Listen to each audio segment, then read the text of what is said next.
Hello, Jarrett Lau here with Profitable Properties Boston. Today's video, I'm going to be talking about all the things that I look for as an investor, property manager, and landlord myself with all of my clients when we go through a property. Let's go top to bottom on this one. First and foremost is roofs, right? Roofs are, as we all know, can be an expense. Now, here's the thing. We're going to look at how many layers are on the roof. In Massachusetts, you're allowed to have up to 2 layers of roofing.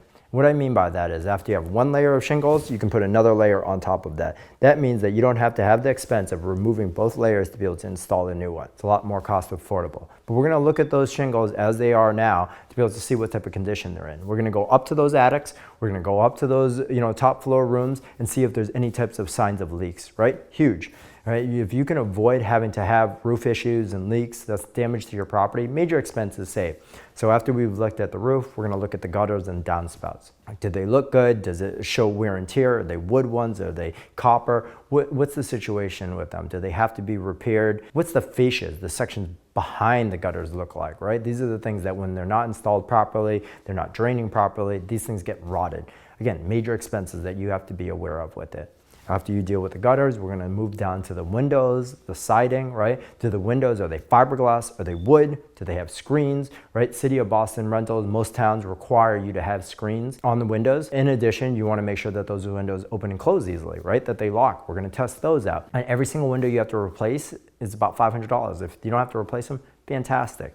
We're going to look at the siding, right? Is it vinyl? Is it low maintenance? Is it wood? Is it shingle? Is it rotting? Right? These are the type of things that we're going to look out for. What's the paint look like? Is it asbestos shingles that you might have to deal with on your insurance? So after we look at those type of things, we're going to start looking at the foundations on the exterior. Do the foundations look like they're in good condition? Are there cracks? Are there signs of water? We're going to go inside, see what those foundations are. They moist, right? These are the type of things that can cause you some major issues in the future, right? And it can be avoided without having to deal with it. In addition, we're going to look at any types of decks, right? Decks, it can be a huge liability. People can be on it. They can be on fire, right? Like these are the things that you have to watch out and make sure that they're structurally secure. What do the footings look like? I'm a general contractor, so our job is to be able to make sure to try to make that your property is both safe, right? And that you can avoid any type of expenses. But if you do have expenses, we look out for it. Even garages, you have to be looking out for what the doors look like, what the roofs of them look like, open them up, see if there's any type of rodent issues, right? We're gonna look and see if there's holes of rodents underneath porches and underneath decks. All the issues as a landlord that you wanna be able to avoid.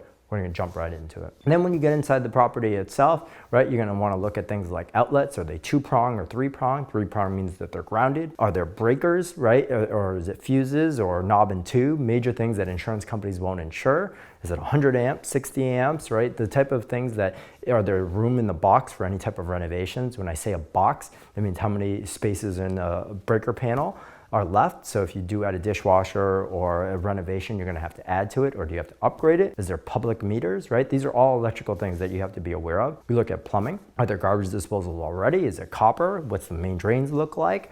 Is there laundry already? Or is it, Mickey Mouse with PVC and copper put together, right? These are the type of things that, again, are just going to cause you issues because you're only there looking at a property for what, 5, 10, maybe a half an hour, and you can't go through everything. But because we've done it so often, we're going to see these type of things that are going to come up, right? When we're looking inside the units themselves, we're looking at grout, bathroom tiles, we're looking at floors, we're looking at ceilings and walls and lighting. Are there anything flickering? Is there any awkward, walls, anything look illegal, right? All of these type of things, GFCIs in kitchens and baths, all things that could cost you money to bring it up to code.